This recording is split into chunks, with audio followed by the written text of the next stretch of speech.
Iniciando mais um podcast, hoje o nosso convidado é o pré-candidato a vereador no município de São Roque pelo Rede e Paulo Juventude, né? É coordenador municipal da União Regional dos Estudantes, a URI. Boa tarde, Paulo. Né?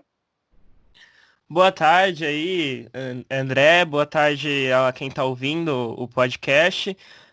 Primeiro agradecer o convite, dizer, já adiantar que eu sou apaixonado pelo podcast. Na verdade, esse amor começou no meu primeiro ano do ensino médio, ou seja, uns 2 anos atrás. Agora eu estou no terceiro ano, onde junto com o pessoal da escola a gente formou um podcast, né, que chama Velha Rádio Novo Podcast. O objetivo era entrevistar alguns professores dentro desse formato e perguntar coisas sobre a vida deles e o processo que influenciou com que eles virassem professor, como que eles chegaram até lá. Desde então, fiquei apaixonado por esse formato que parece trazer a rádio, que já é um formato mais retrô, para uma modernização e ainda conseguir deixar isso no nosso dia a dia de uma forma tão fácil aí. Então, obrigado pelo convite, parabéns por estar trazendo esse formato aqui para São Roque, por estar dando ainda para ele uma cara mais jovem do que ele já tem e pela sua iniciativa, muito bacana. Obrigado. Então, começando, né? Eu já queria te perguntar. Você que apoia o Guto Issa para candidato a prefeito do município de São Roque, né? O que você vê de novo nesse pré-candidato Guto Issa? Olha só, eu acho que São Roque é uma cidade incrível, né? Eu sou apaixonado por São Roque e não tem nada de muito valioso nisso, até porque é muito fácil se apaixonar por São Roque. Então, acho que é perfeitamente natural você falar, você ouvir das pessoas que elas amam a cidade, porque é uma cidade muito amável. O problema é quando a gente analisa a história política da cidade, a gente vê que esse poder ele pertence a algumas elites locais que se intitulam dessa forma e que concentram esse poder numa espécie de micro disputa e ao mesmo tempo a gente vê a população isolada dessas decisões, isolada da atuação política, mantendo a sua atividade do dia a dia, trabalho, porque é assim que elas sobrevivem, mas tendo que tolerar algumas atitudes políticas que influenciam diretamente em suas vidas sem ter qualquer contato ou ser consultado, né?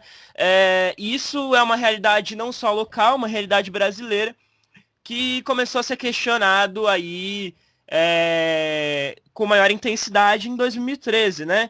De lá para cá a gente teve várias reviravoltas políticas, né? Requer realmente um estudo muito valioso sobre o cenário nacional, mas ao mesmo tempo teve um impacto gigantesco no município, nos municípios, né? E aqui em São Roque eu percebo que a população está mais engajada, tentando participar mais da política, questionando essas figuras já da velha guarda, que estão lá há muito tempo, se colocando numa posição de igualitário em direitos, assim, já cobrando os direitos que elas deveriam ter acesso e não têm, esses direitos acabam sendo trocados por voto no cenário político que a gente está vivendo, né? É muito louco, às vezes a pessoa vota num determinado candidato porque esse candidato conseguiu vaga no SUS para alguém da família e isso é um direito básico, todo mundo deveria ter acesso ao SUS. Felizmente eu vejo isso sendo questionado, eu vejo essas medidas sendo questionadas em uma população ativa querendo fazer política, como a política deve ser. Com o Guto, eu vejo com que essa população, que esses grupos, esses movimentos populares, eles consigam ter mais expressão. Então, independente da raiz desses movimentos, eu vejo que o Guto sempre foi um vereador que deixou seu mandato aberto à população, que tudo era discutido na medida do possível. Foi um mandato que eu considero um mandato muito bom. Eu vejo que, enquanto pré-candidato a prefeito, ele tem um potencial enorme de levar essas demandas populares para dentro da prefeitura através da participação e de uma prestação de contas limpa. Então, o que me leva a apoiar o Guto é a possibilidade de construir. junto com a população, de ver o povo construindo e de estar presente, encaminhando propostas, construindo ideias, discutindo projetos, transformando o espaço político cada vez mais perto das pessoas.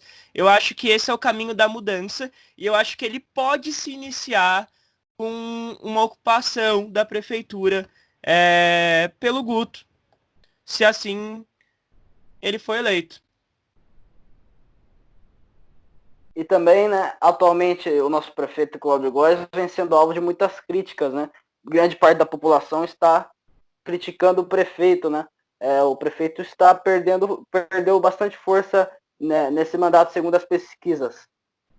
Qual é a sua avaliação à atual gestão do prefeito Cláudio Góes? Olha, a rejeição é crescente.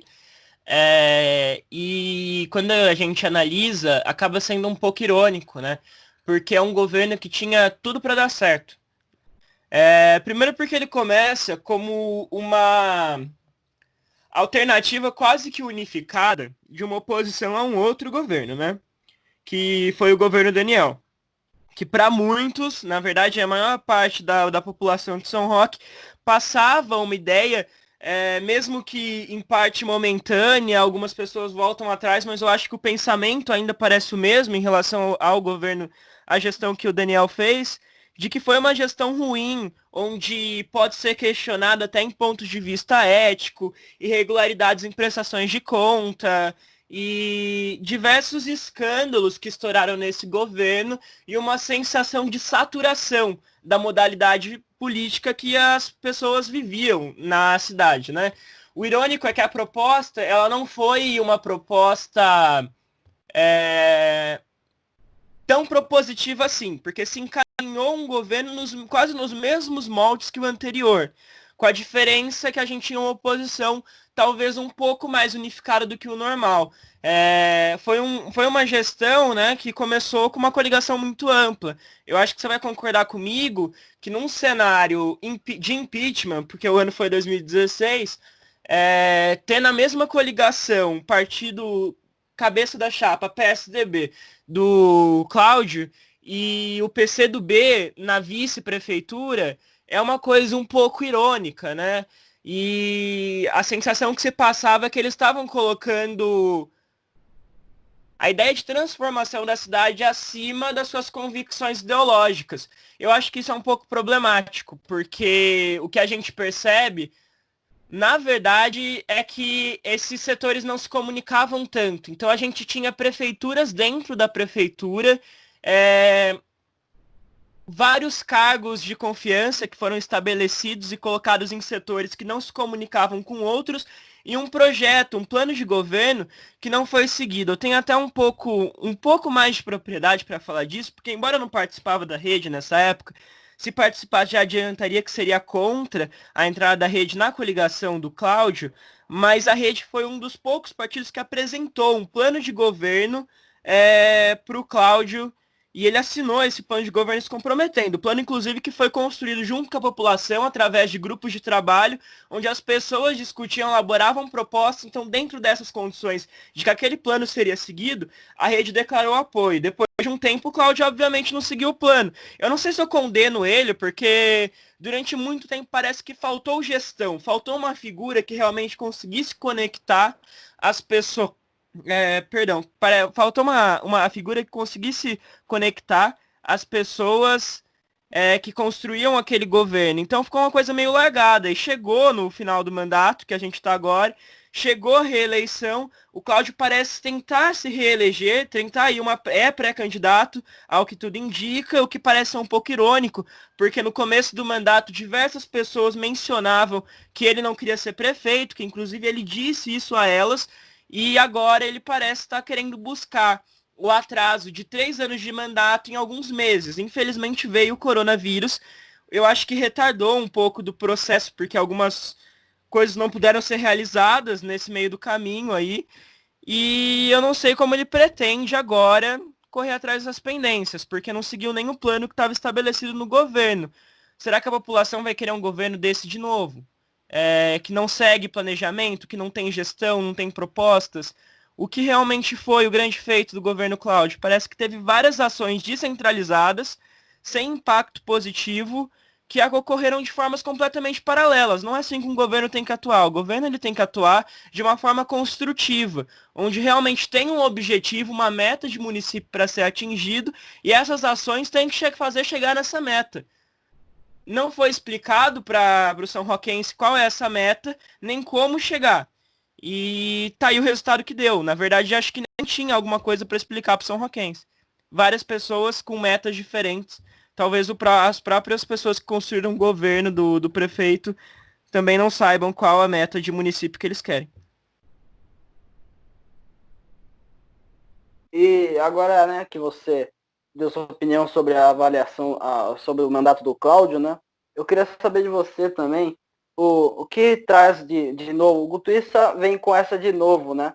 Mas eu presenciei no evento dele, né? Que tinha algumas figuras mais veteranas, mais velhas na política, como, por exemplo, o vereador Alfredo Estrada, o ex-vereador Zé Balaio, João Paulo, entre outros. O que você pensa sobre o apoio desses candidatos, né, de políticos mais veteranos aqui da cidade? Olha só, eu não sou eu não sou a favor necessariamente da nova política. Eu acho que é um termo que se popularizou, que ganhou uma força extraordinária na última eleição, principalmente municipal que a gente teve. E alguns vereadores se elegeram usando esse slogan de nova política, tentando bater nessa tecla, e fizeram um mandato tão parecido quanto o que estavam lá comemorando, sei lá, bodas de prata. Me incomoda não ver renovação na Câmara. E eu luto pela renovação. Mas eu acredito sobretudo na boa política. Eu acho que as propostas de um governo, eles têm que ser construídas de forma coletiva, com participação popular. E para mim esse é o caminho da boa política, onde tem povo engajado e descentralização do poder político, a gente tem mais dificuldade de corrupção, a gente tem maior facilidade de êxito. Se o Guto acredita nessas forças políticas mais velhas que já estão na cidade faz um tempo, ele realmente tem motivos, deve ter motivos para colocar e para confiar nessas pessoas. Afinal de contas, você citou aí o Estrada, né? O Estrada teve votações, né, muito parecidas com a do Guto na Câmara. E fez uma linha de mandato um tanto quanto parecida, distintas, com identidades diferentes. Mas se eu for analisar o último mandato do Estrada, não foi um mandato ruim. Não concordo que é o meu ideal de mandato, até porque senão não seria candidato, estaria votando ou fazendo campanha para ele, pré-candidato, desculpa. E acredito que essas pessoas que são de uma política mais antiga, que já são veteranos, como você descreveu, podem agregar se respeitarem, novas pessoas entrando, se respeitarem o ideal da política participativa, de uma construção popular, se estiverem abertas à boa política, a uma política mais jovem, eu não vejo problema nenhum. Mas não é o tipo de política que eu concordo. Não é as alianças que eu faço enquanto pré-candidato a vereador. São alianças só feitas no executivo, em que eu apoio devido a algumas circunstâncias, devido a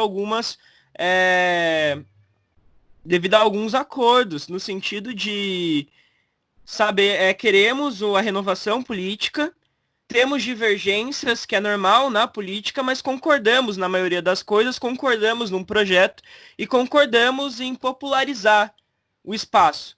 E devido a isso, eu apoio o governo, o possível governo do Guto, a pré-campanha que ele está realizando agora. E também, né, já como você citou anteriormente, quando você dizia, a descentralização. Os Estados Unidos, ele tem um sistema, né, de federalismo, que é um sistema mais descentralizado, que dá mais autonomia para estados e municípios. Você acredita que no Brasil, se adotássemos essa medida, traria benefícios para o estado de São Paulo e principalmente para São Roque? Eu acho que nós temos muitas propostas espalhadas pelo mundo em que pode nos inspirar a construir a nossa. Eu, por muito tempo, tive uma militância política que era propositiva dentro de uma proposta num campo ideológico, que hoje eu já não acredito mais. Um desses motivos é por eu acreditar que a mudança que a gente quer, ela não vai ser importada de outros países. Essa mudança ela vai ser construída aqui, de acordo com as nossas características culturais, de acordo com os nossos problemas e as soluções que a gente pode apresentar a isso. Então, eu acho que esse sistema americano, ele tem algumas vantagens e desvantagens. Como todos que podem ser apresentados, a gente tem que ver o que daria certo, o que a gente pode implantar e o que não vale para a gente. Para isso, o espaço político ele tem que estar popularizado nas bases, né? Eu não vou conseguir, infelizmente, levar essas propostas, essa discussão para dentro de alguns setores, como a Câmara Municipal, ou como a Assembleia Legislativa, ou até o Congresso Nacional, porque esses espaços eles são concentrados na mão de poucas pessoas. Então, eu acho que os movimentos de massa, esses movimentos de base, eles têm que estar construindo isso, dialogando com a população. Acho que agora esse é o nosso foco. Sobretudo isso. A gente tem que olhar, observar bem essas candidaturas que estão se formando, esses pré-candidatos que estão vindo, como que eles estão construindo a campanha deles. Se estão sozinhos, ou estão nessa figura central de eu sou o cara que vai realizar a mudança, eu sou o Messias, esse ideal bem latino-americano mesmo, de salvador da pátria, aquela figura até meio barbada, que a gente tem aquele arquétipo do cristianismo, que infelizmente vem para a política, não deveria vir, esse mandato não vai dar certo.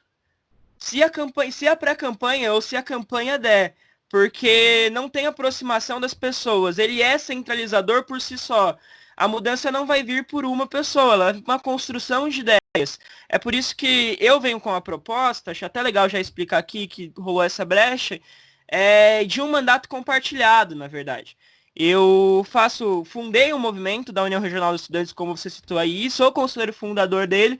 O movimento, na verdade, ele está inativo agora, por N razões, mas eu estou focado num outro projeto, que é o Ocupa Jovem São Roque, que é um movimento que procura renovação política dentro da cidade através de políticas compartilhadas. Então, nós temos a ideia de realizar um mandato em que esse mandatário, esse vereador, ele tem o mesmo poder que os coordenadores que vão se estabelecer em torno deles. Esses coordenadores, eles votam em conjunto as decisões que esse vereador vai tomar, a prestação de contas é feita em conjunto e junto aos coordenadores tem fóruns, onde a população participa ativamente para propor, para questionar, para estar junto. Então, eu acho que esses projetos eles são muito importantes agora, antes da gente pensar numa mudança radical, nacional ou vir com propostas prontas. Eu tenho muito medo de respostas prontas, de receitas mágicas que vão realizar uma mudança no país, uma mudança no município, levar a gente para a perfeição ou para a harmonia divina, porque isso não vai acontecer, isso normalmente está disfarçado de um plano muito mais maligno por trás, ou até de uma grande desilusão coletiva em torno de um projeto. E continuando mais nesse cenário municipal, no podcast anterior com o Felipe Duarte, né, eu perguntei para ele, né, que se ele vai acabar com esse voto, né, buscar uma nova política de acabar com esse voto de, você tem um time amador de futebol, aí você troca o voto, o vereador pede seu voto, você vota e o vereador dá uns uniformes para você no seu time. Ou outro exemplo, né? Tipo, ele dá umas telhas para você ajudar na sua casa, essas coisas. Você pretende acabar com esse tipo de política? Isso é muito comum. Você descreveu a forma com que os vereadores que estão na Câmara e a forma com que as gestões executivas são eleitas em São Roque por muito e muito tempo. Eu, curiosamente, estava lendo um artigo que relacionava a política romana, no início mesmo, naquela Roma que a gente tinha, dos imperadores, o Senado, então toda essa questão, e é incrivelmente parecido com a nossa realidade política de hoje em São Roque. E se a gente analisa o Brasil colonial e as trocas de votos, né, e a forma com que esse governo funcionava, né, era um governo centralizador, abaixo as câmeras e os poderes, e aquele poder central, é muito parecido com o que a gente tem em São Roque. A gente tem hoje uma réplica de uma estrutura colonial, uma réplica de uma política antiga, que tem o mesmo perfil, seja no Brasil colonial, seja na Roma antiga. Esse perfil é uma política centralizadora, focada em favorecimento das elites e distanciamento da população, e só usufrui dela, na verdade, quando precisa, que é aquela questão do voto.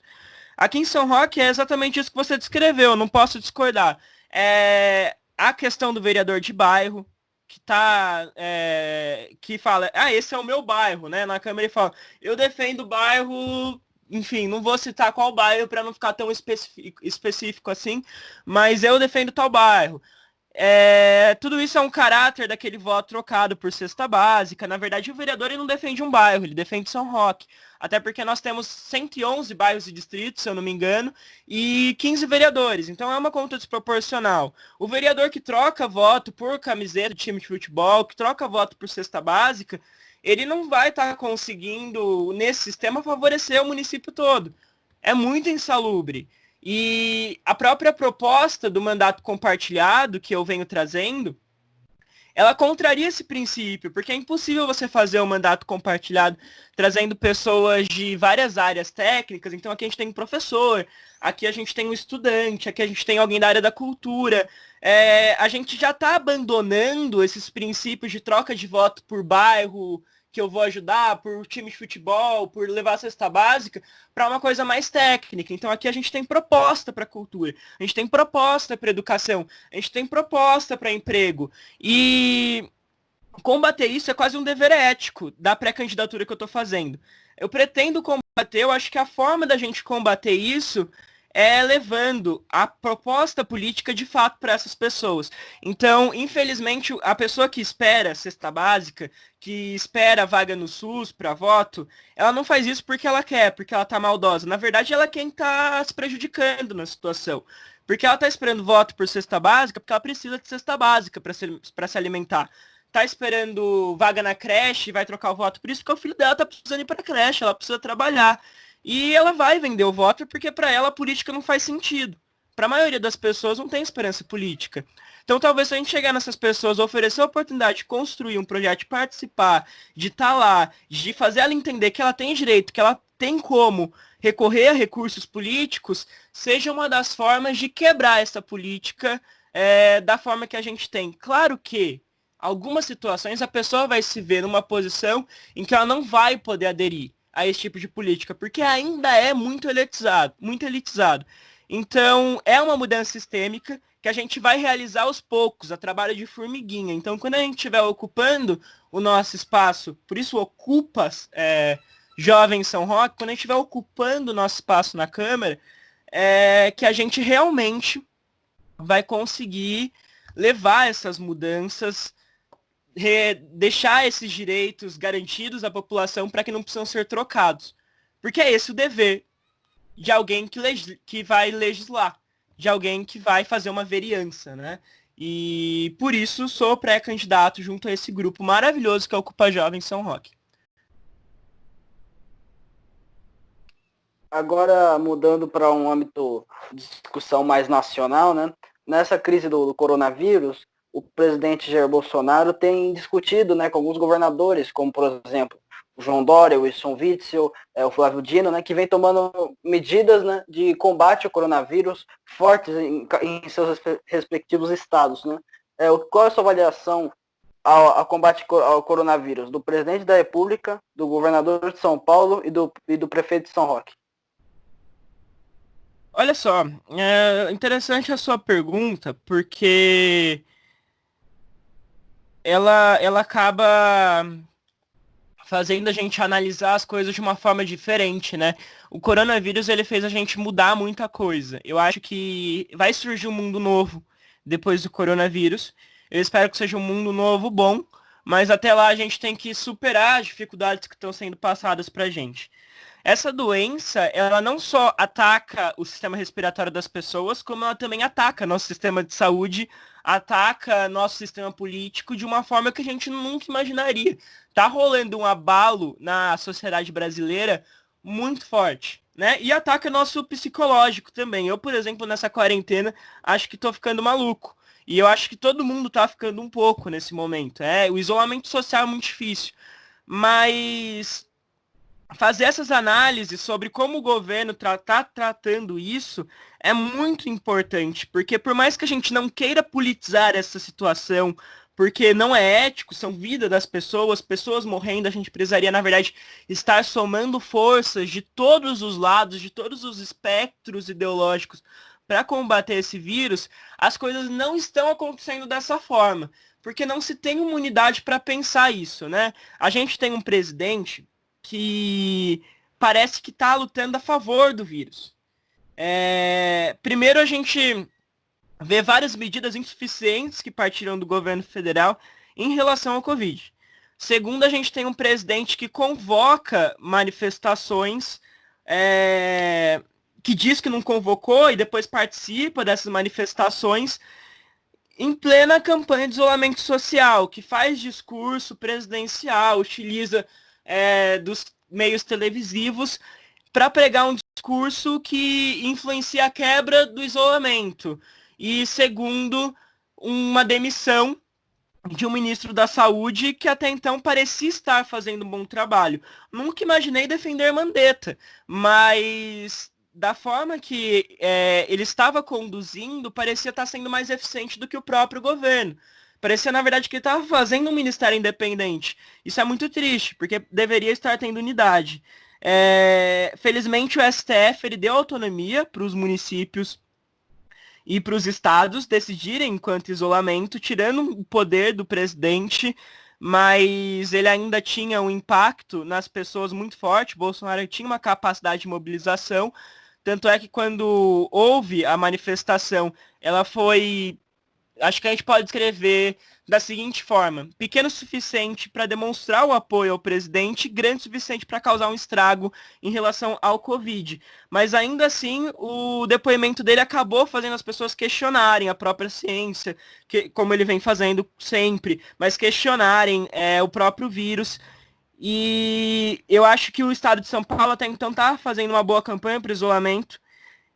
Dá para questionar algumas medidas do Dória. Hoje, por exemplo, eu vi alguns tweets de umas lideranças da periferia falando sobre uma intervenção que ele está fazendo em algumas favelas. E eu preciso até pesquisar um pouco sobre isso, mas porque está rolando agora, nesse momento, enquanto a gente está gravando, então não consegui trazer à tona, mas acho que até ser postado isso já vai estar mais claro. E o governo Cláudio, cara, a gestão municipal em relação ao coronavírus, se eu fosse falar para você que até ele fazer aquele decreto de afrouxamento do isolamento, eu analisasse antes daquilo, né? Então nós ainda não rolou isolamento, hipoteticamente falando. Apareceu o coronavírus, até o momento que ele lançou o decreto, se eu fosse avaliar aquele governo só por aqueles pequenos dias, eu acho que eu acabaria apoiando de alguma forma o Cláudio, porque até então ele estava fazendo uma boa gestão em combate ao coronavírus. Contrariando uma pressão absurda em ano eleitoral, o prefeito mantinha o perfil de temos que fazer isolamento, há medidas questionáveis em relação à forma que ele pegou os respiradores, o HSF, mas ainda assim são questionáveis. Mas quando veio o decreto do que afrouxava o isolamento, que foi barrado pelo MP, eu fiquei um pouco decepcionado, porque eu vi que ele acabou se rendendo a uma pressão.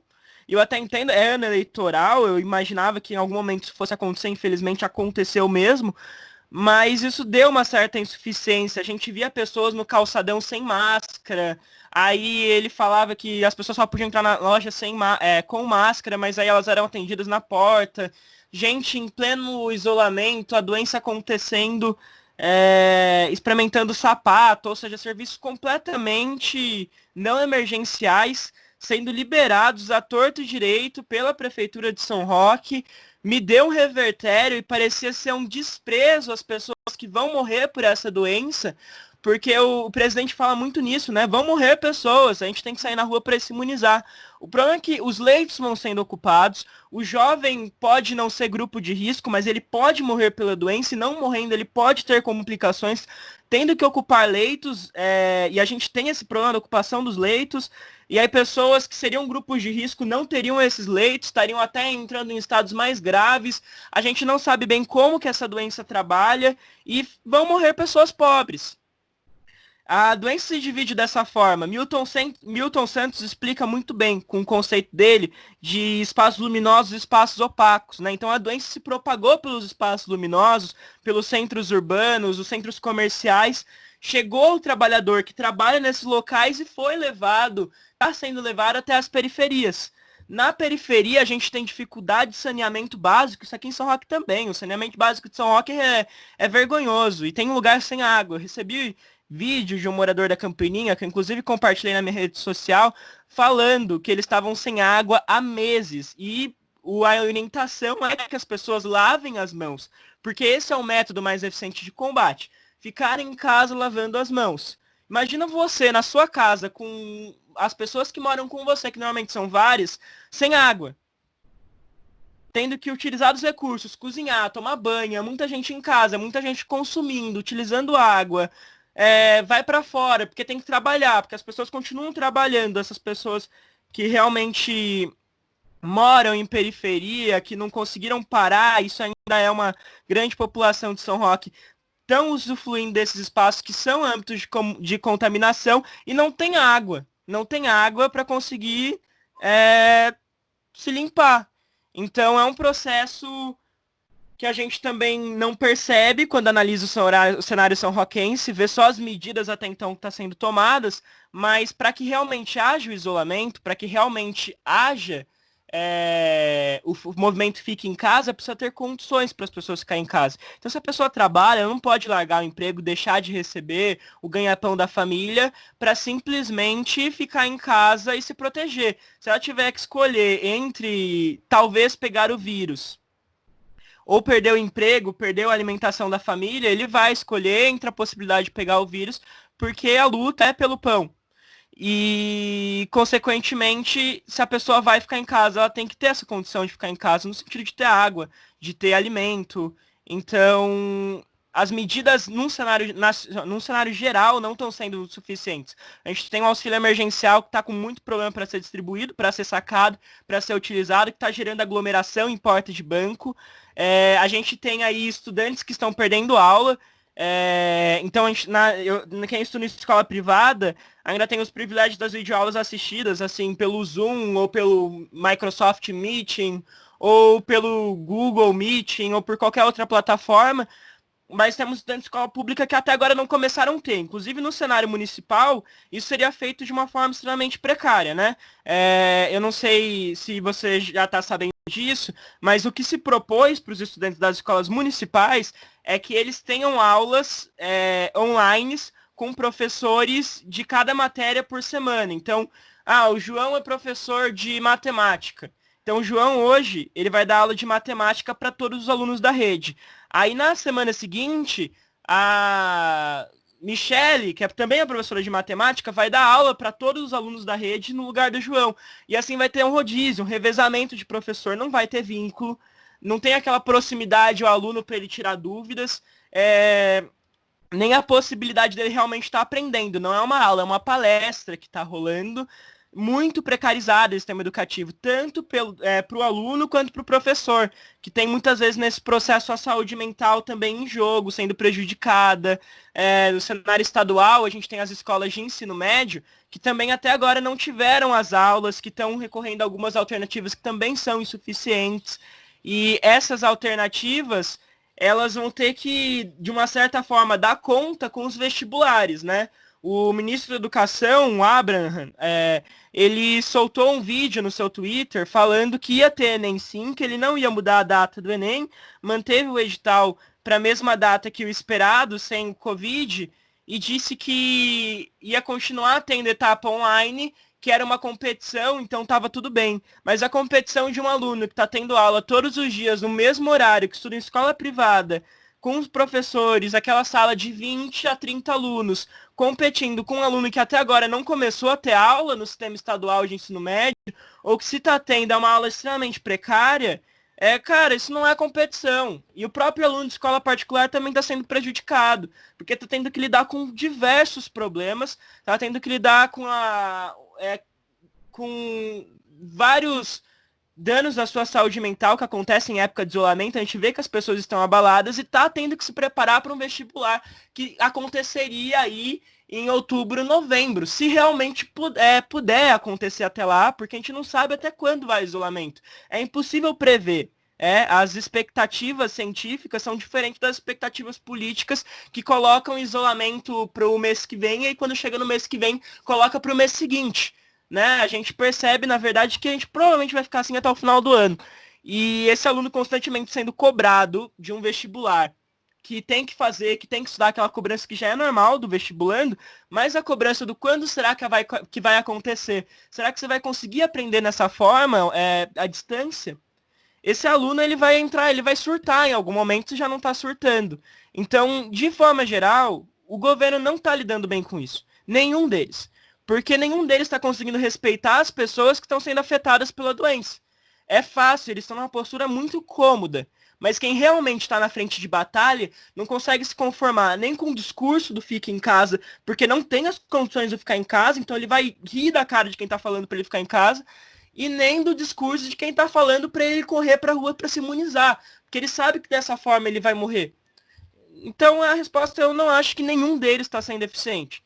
Mas eu vejo aí uma melhoria no governo Dória, a gestão que o Bolsonaro está fazendo para combate ao coronavírus. Assim como eu vejo uma melhoria no combate que o Cláudio vem fazendo em relação ao Bolsonaro. Mas é aquela questão dos males, o melhor.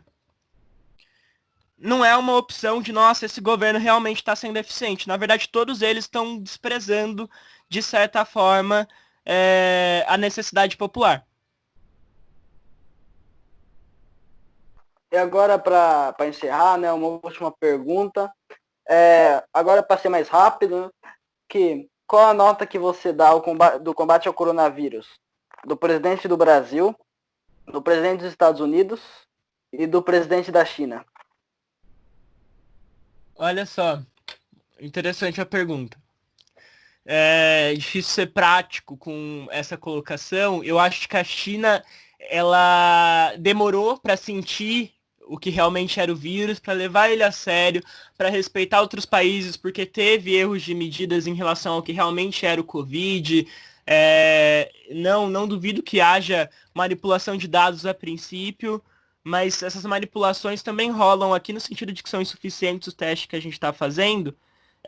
Ou seja, a gente imagina esses dados apresentados para mais, né? Eu acho que... Mas a China reparou o erro, conseguiu correr atrás e conseguiu vencer o coronavírus, né? Eu acho que talvez para o governo chinês, eu daria uma nota 6. Para o governo estadunidense, que também questionou o vírus, mas agora parou de ser negacionista, tá levando ele mais a sério, eu daria também uma nota 5, 6. Mas para o governo brasileiro, que ainda questiona o vírus, que acha que coloca preferências políticas e estratégias políticas e o que realmente lhe convém politicamente na frente de um programa de saúde pública, e parece até agora não ter apresentado de fato uma solução para esse momento. A gente não tem uma orientação definitiva do que devemos fazer, do que vai acontecer. São várias propostas vazias que até agora são impraticáveis. Eu daria uma nota 4 para 3, né? A gente vê repercussões internacionais rolando do governo brasileiro, onde se questiona e se faz piada sobre nossa situação. O presidente responde daí, né? Ontem ele foi questionado em relação às mortes e respondeu, e daí? Ele não podia fazer nada, ele não é Messias, ele era Messias, mas não fazia milagre, né? Mas é o presidente da República, quem deveria estar com as soluções, quem as pessoas vão recorrer numa crise mundial como essa, é o presidente de suas nações. A gente queria ter uma figura assim mais séria para estar levando isso. E a maior parte da população brasileira já considera ineficiente a gestão que ele está fazendo em relação ao Covid, né? Então, estamos encerrando mais um podcast. Eu agradeço o Paulo por ter participado. Quer dizer alguma coisa antes de encerrarmos? Só te agradecer novamente, convidar as pessoas para conhecerem nosso projeto compartilhado na minha página Paulo Juventude ou um Jovem Paulo no Instagram, no Facebook, vocês acham, tá? Obrigado. E antes de encerrar, né, fazer uma propaganda aqui da página do canal no Facebook, na página do podcast, na verdade, né? No Facebook é o mesmo nome, Diálogo Podcast, acessa lá. Então é isso, encerrando mais um podcast, hoje com o Paulo Juventude, e nos próximos aí mais convidados serão entrevistados. Obrigado a todos, um abraço.